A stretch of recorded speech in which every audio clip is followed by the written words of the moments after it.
రైతాంగ ప్రజలందరికీ కూడా నమస్కారాలు. నిన్న ఏడాది పాలన పూర్తిగా వస్తున్నటువంటి సందర్భంగా ఏర్పాటు చేసినటువంటి రాష్ట్ర ప్రభుత్వం పేరు మీదనే ఏర్పాటు చేసిన అది పార్టీ సభలాగానే చేసుకున్నారు వాళ్ళు. నిన్న మహబూబ్నగర్లో ముఖ్యమంత్రి గారు పాల్గొని మాట్లాడినటువంటి సభ, అంతకంటే 3 రోజుల ముందు నుంచి వాళ్ళు నిర్వహించినటువంటి సంబరాలు, రైతుల సంబరాలు అనే పేరు మీద నిర్వహించినటువంటి కార్యక్రమం.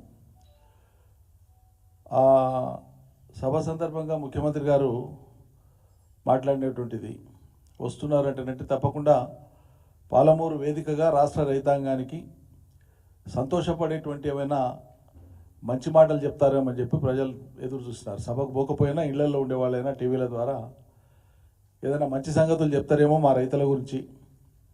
వరంగల్ డిక్లరేషన్లో చెప్పినటువంటి మాటలు కనీసం ఏడాది పూర్తవుతున్నటువంటి సందర్భంగానైనా వాటి అమలుకు సంబంధించి ఏమైనా మంచి మాటలు చెప్తారేమని చెప్పి ఆశించినారు. రైతులకు మేలు చేసేటువంటి లేదా రైతుల్ని పెంచేటువంటి మాటలు ఏం చెప్పకుండా రైతుల్ని, వ్యవసాయాన్ని తుంచేటువంటి మాటలు మాట్లాడారు ముఖ్యమంత్రి గారు. అది ఆశ్చర్యం కల్పించేటువంటిది. మొత్తం రాష్ట్ర రైతాంగం గురించి ఏమైనా చెప్తారనుకుంటే అక్కడికి వచ్చి కూడా ఆయన లీడ్ తీసుకున్నటువంటి అంశాలు మళ్ళీ తన నియోజకవర్గానికి సంబంధించినటువంటి ఆ 4 గ్రామాల భూములు తీసుకునేటువంటి విషయం మీదనే ప్రధానంగా దృష్టి కేంద్రీకరించి మాట్లాడుతున్నారు. ఆ మాట్లాడినటువంటి భాషలో కూడా ఎవరో ఏదో అడ్డుపడుతున్నట్లు, అడ్డుపడితే నేను తొక్కుకుంటానన్నా సరే పోయి నేను చేస్తా ఈ పనులు ఆ పనులు అని చెప్పి మాట్లాడుతున్నాను. అడ్డుపడింది ఎవరు? కొడంగల్కే కాదు, ఉమ్మడి పాలమూరు జిల్లా కావచ్చు, తెలంగాణ కావచ్చు, ఏడాదిగా మీరు ఇచ్చినటువంటి హామీలు ఏవైతున్నాయో అమలు చేయండి అని చెప్పి చాలాసార్లు డిమాండ్ చేసినాం, విజ్ఞప్తి చేసినాం. ప్రజలు గగ్గోలు పెడుతున్నారు, అడుగుతున్నారు, అమలు చేయమని అడుగుతున్నారు. ఏడాదిగా పాలమూరు రంగారెడ్డి మీద దృష్టి పెట్టండి, 1 నెల 2 నెలలు పనిచేస్తే లక్షలాది ఎకరాలకు అదనపు ఆయకట్టు వస్తుంది, కృష్ణలో నీళ్లు వృధా పోతున్నాయని చెప్పి మొత్తుకున్నాం, నెత్తి నోరు కొట్టుకొని మొత్తుకున్నాం. అడ్డుపడే వాళ్ళు ఎవరున్నారని ఎవరిని దొక్కుంటూ పోతారు? నిధులకు అడ్డు వచ్చినా నేను దొక్కుంటూ పోతా అని మాట్లాడుతుంది ముఖ్యమంత్రి గారు. మాట్లాడేటప్పుడు ఆయన ఎత్తిప్రాసాల కోసం మాట్లాడతాడా? ఆయన మాట్లాడిన దాంతో మొత్తం లోకం అంతా ఇంప్రెస్ అయిపోతుందా అన్నటువంటి దురాశ ఉంటుందో తెలియదు. కానీ నిధులు ఇచ్చేది మీ ప్రభుత్వమే, మీ సహచార మంత్రులే. మరి వాళ్ళు నిధులు లేకపోతే మీ మంత్రులను దొక్కుంటూ పోతారా? భూములు అడుగుతుండ్రు, రైతులు గల భూములు ఇవ్వకపోతే మళ్ళీ రైతుల్ని తొక్కుకుంటూ పోయి భూములు తీసుకుంటారా?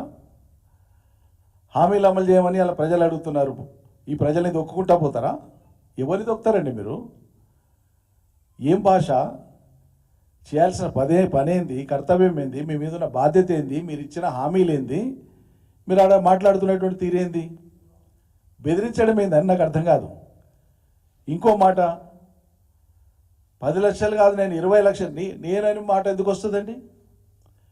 ఒక ప్రజాస్వామ్య ప్రభుత్వంలో ప్రభుత్వ అధినేతగా ఉండేటువంటి ముఖ్యమంత్రి మాట్లాడేటప్పుడు మా ప్రభుత్వం అనాలి, మేము అనాలి, లేకుంటే ప్రభుత్వం చేస్తుంది అనాలి.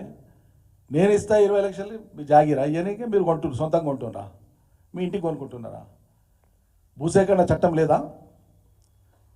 భూసేకరణ చట్టాన్ని కాదని భూసేకరణ చట్ట పరిధిలో వాళ్లకు పరిహారం సరిపోకపోతే మీరేమన్నా పరిహారం పెంచి ఇచ్చేటువంటి ప్రణాళిక మీ దగ్గర ఉందా? ఉంటే ప్రజలకు చెప్పండి, అది సంతోషపడతాం. ఎక్కడైనా ప్రభుత్వం ఏ అవసరాల కోసమైనా భూసేకరణ చేస్తే భూసేకరణ చట్టం ఉంది 2013, మీ సర్కారు తెచ్చిందే, అంటే ఇప్పుడు మీరున్న పార్టీ సర్కారు తెచ్చిందే వెనకడికి. దాని ప్రకారం ఇవ్వాల్సి వస్తుంది. మేము స్టేట్ అమెండ్మెంట్ చేస్తాం, 10 కాదు 20 లక్షలు ఇస్తాం, 20 కాదు 30 ఇస్తాం అనే ధైర్యం ఉంటే, మీకు నిధులు పర్మిట్ చేస్తే సంతోషంగా ప్రకటించండి. ఇది ఒక కొడంగల్కే వర్తిస్తుందా? రాష్ట్ర ఎక్కడైనా భవిష్యత్తులో ఎక్కడ భూసేకరణ జరిగినా వర్తిస్తుందా? ఇంకో మాట, ఇక్కడ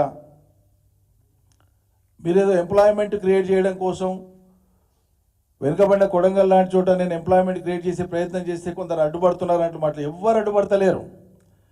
ఒక్క కొడంగల్లే కాదు, మీరు పాలమూరు బిడ్డ అంటున్నారు కదా, మీరు పాలమూరు బిడ్డ అని చెప్పుకుంటున్నారు కదా, మరి పాలమూరు బిడ్డ అయితే మొత్తం పాలమూరు గురించి లేదా మొత్తం తెలంగాణ గురించి పాలమూరు ముద్ర మొత్తం తెలంగాణ మీద ఉండేటట్లు మీరు కొత్తగా 1 ఎకరా భూమికి సేకరించాల్సిన పని లేదు. ఇప్పుడు నిజం చెప్పాలంటే అవసరమైతే భవిష్యత్తులో చూద్దాం.